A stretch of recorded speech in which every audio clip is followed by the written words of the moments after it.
హరే కృష్ణ అందరికీ. ఇవాళ మనం ఆ శ్రీకృష్ణుడికి ఎంతో ఫేవరెట్ అయిన పాయసం రెడీ చేద్దాం. దీనికి ఓన్లీ 5 ఇంగ్రీడియంట్స్తో రెడీ అయిపోతుంది. ఫస్ట్ కొన్ని బియ్యం మిక్సీ పట్టుకోవాలి. మరీ ఎక్కువ పిండి లెక్క కాకుండా కొంచెం పలుకులుగా పట్టుకోవాలి. వీటికి ఓన్లీ 5 ఇంగ్రీడియంట్స్ కావాలన్నా కదా. ఏంటంటే పాలు, నెయ్యి, జీడిపప్పు అండ్ బెల్లం. మనం పలుకులుగా పట్టుకున్న బియ్యం సోక్ చేసి పక్కన పెట్టుకోవాలి. ఆ భగవంతుడికి మనం వంట చేసే ముందు ఆ రాధారాణికి, అగ్నిదేవుడికి నమస్కారం చేసి వంట అనేది ప్రారంభించాలి.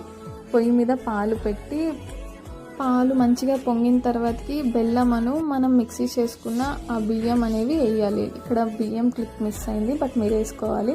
మంచిగా కలుపుకున్నాక ఒక థిక్ కన్సిస్టెన్సీ వచ్చిన తర్వాతకి మనం దీంట్లో ఇలాచి ఇంకా బాదం పప్పు యాడ్ చేసుకోవాలి. ఇంకా నెయ్యి కూడా యాడ్ చేసుకున్న తర్వాతకి కొంచెం సేపు కలిపాక మనం స్టవ్ అనేది ఆఫ్ చేసుకోవాలి.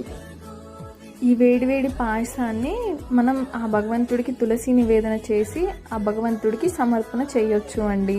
తర్వాతకి మనం స్వీకరించవచ్చు. రాధే రాధే.